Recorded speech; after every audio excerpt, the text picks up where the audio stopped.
Intervenant, et je reconnais maintenant Monsieur le député de Bourget pour son intervention sur le débat d'urgence. Monsieur le député de Bourget, à vous la parole. Merci, Monsieur le Président. Le Québec est, et je peux en témoigner, une magnifique terre d'accueil, disais-je. La volonté de vivre en harmonie, l'ouverture à la diversité étroitement liée à ce désir d'intégration et d'unité en font une nation généreuse et accueillante. Une magnifique terre d'accueil qui doit nous rendre tous très fiers.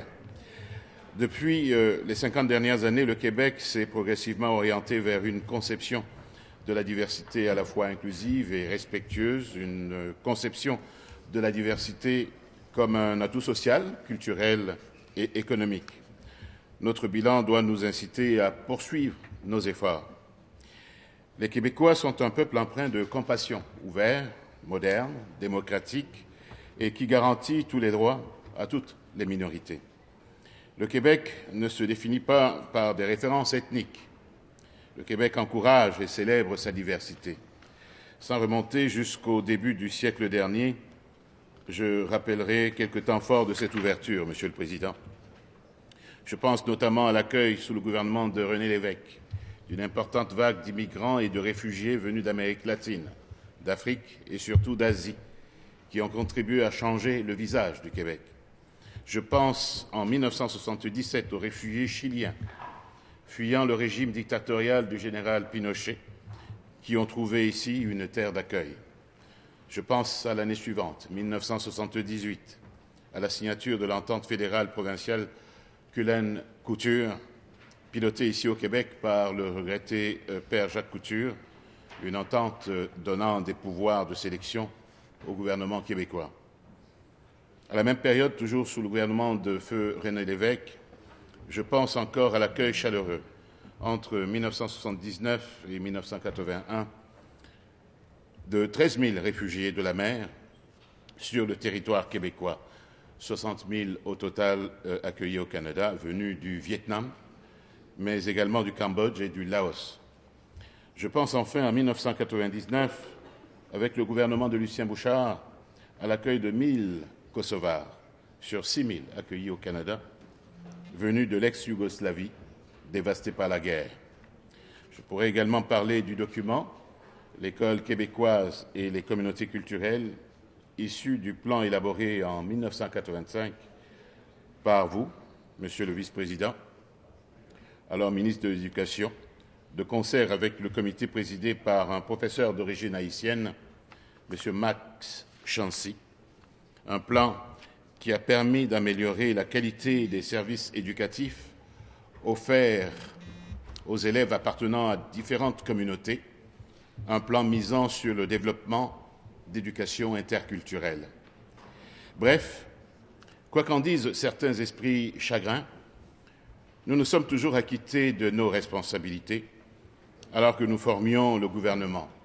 Et j'entends par nous des gens comme René Lévesque, Jacques Couture, Gérald Godin, Robert Perrault et bien d'autres.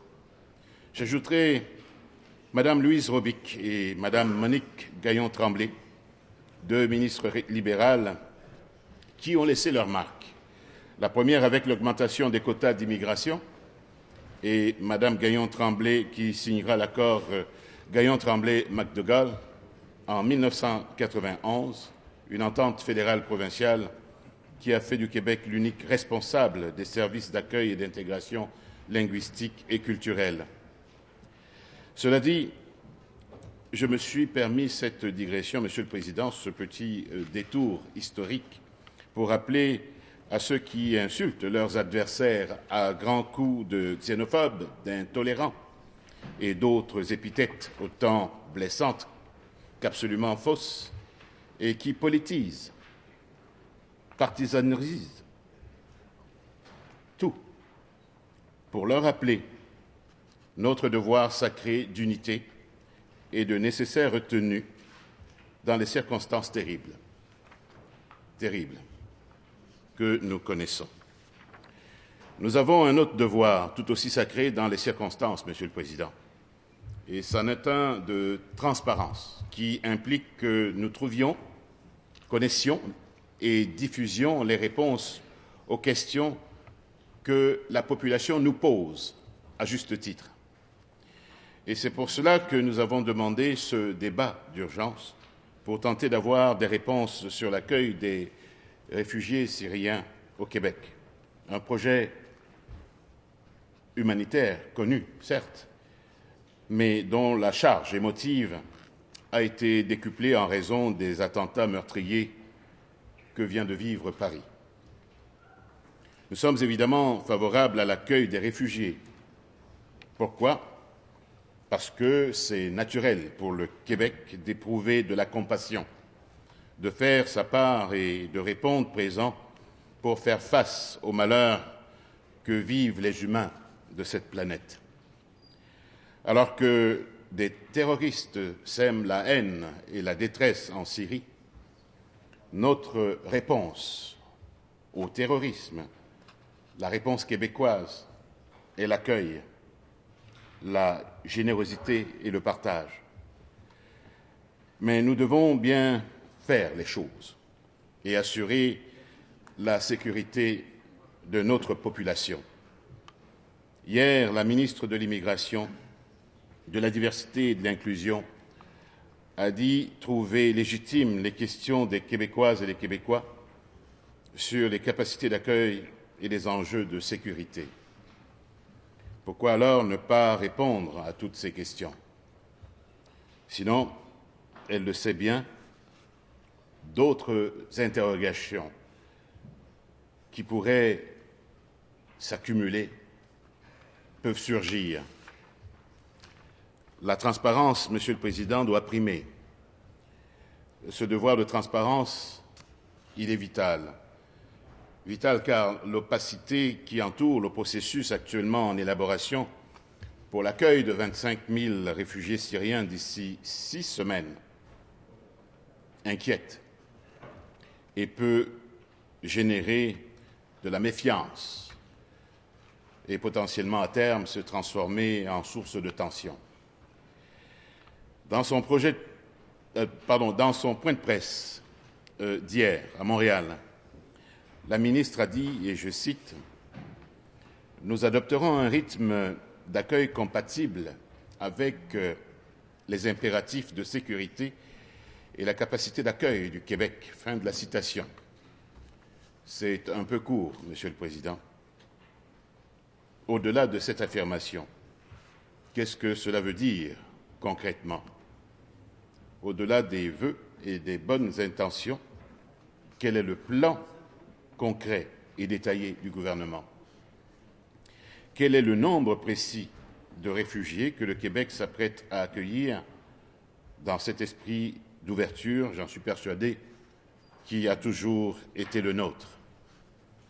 Les Québécoises et les Québécois, nous le savons, sont ouverts à l'accueil de ces réfugiés syriens, mais jusqu'ici, ils ne perçoivent rien des actions tangibles du gouvernement.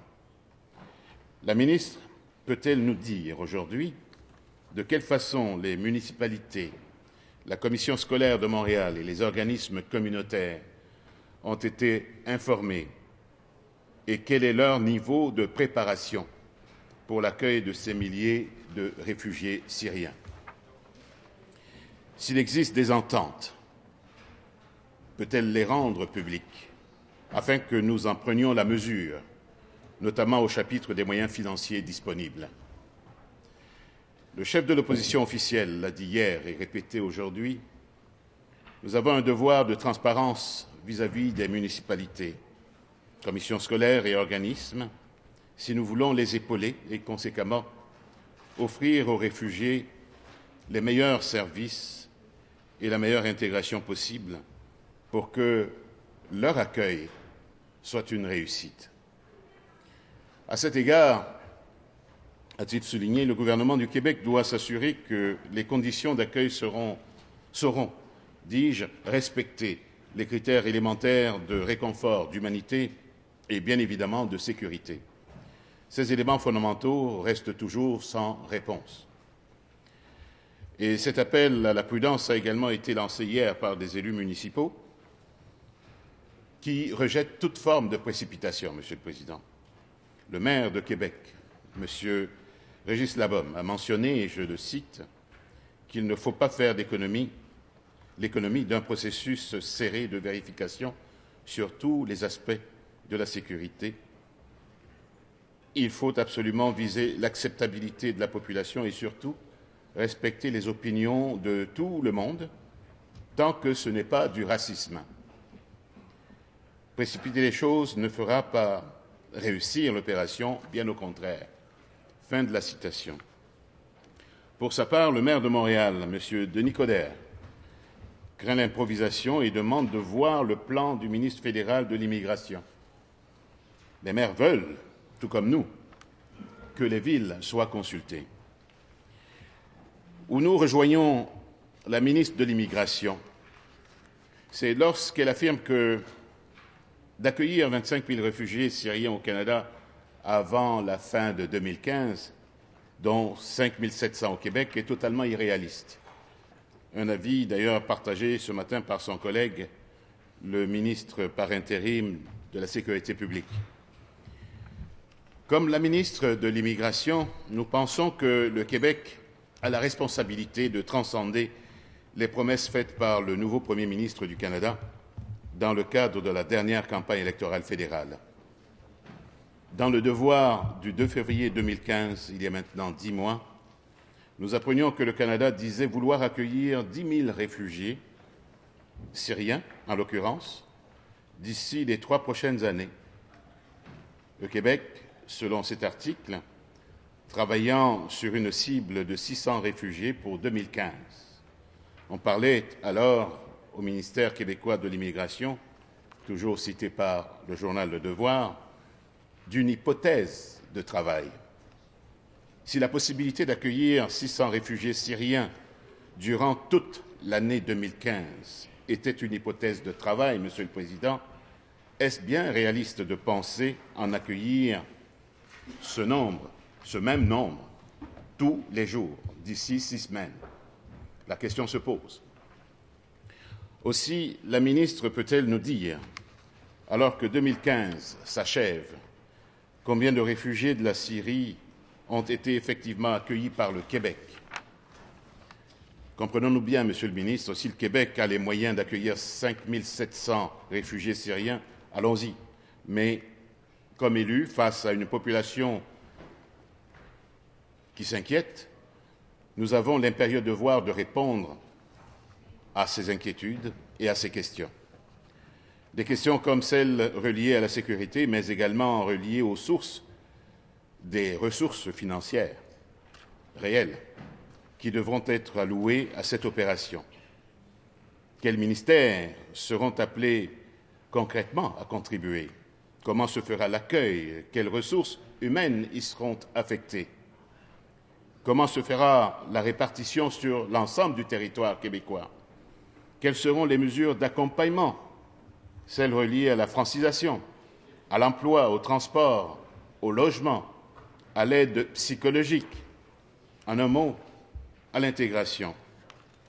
Déjà que la politique d'austérité a durement frappé l'offre de services d'accueil et d'orientation aux nouveaux immigrants, nous sommes en droit de poser toutes ces questions, sans passer pour des xénophobes, Monsieur le Président. La ministre de l'Immigration va certainement nous répondre qu'elle s'en remet au gouvernement fédéral sur plusieurs aspects, mais a-t-elle au moins des discussions sérieuses avec son vis-à-vis fédéral? La question se pose. Y a-t-il un protocole qui va être mis en place et suivi? Nous pensons malheureusement qu'en cette matière, nous sommes encore à la remorque du fédéral, comme elle a admise ce matin sur les ondes du 98.5 FM. Il était évident de constater aux questions de M. Paul Arcan l'état de confusion dans lequel est plongé le gouvernement sur cette question. On assiste à une partie de ping-pong entre le fédéral et le Québec. Le fédéral attend après les provinces, qui attendent après les municipalités, qui elles-mêmes attendent après le fédéral. L'entrevue donnée ce matin nous a permis de constater, malheureusement, que la ministre ne gère rien, malgré la gravité du moment. Mais à travers ces questions sans réponse, pour le moment, nous souhaitons que ce débat se fasse sereinement, Monsieur le Président. en mettant en garde le gouvernement contre la tentation des procès d'intention, comme ce fut le cas en fin de semaine.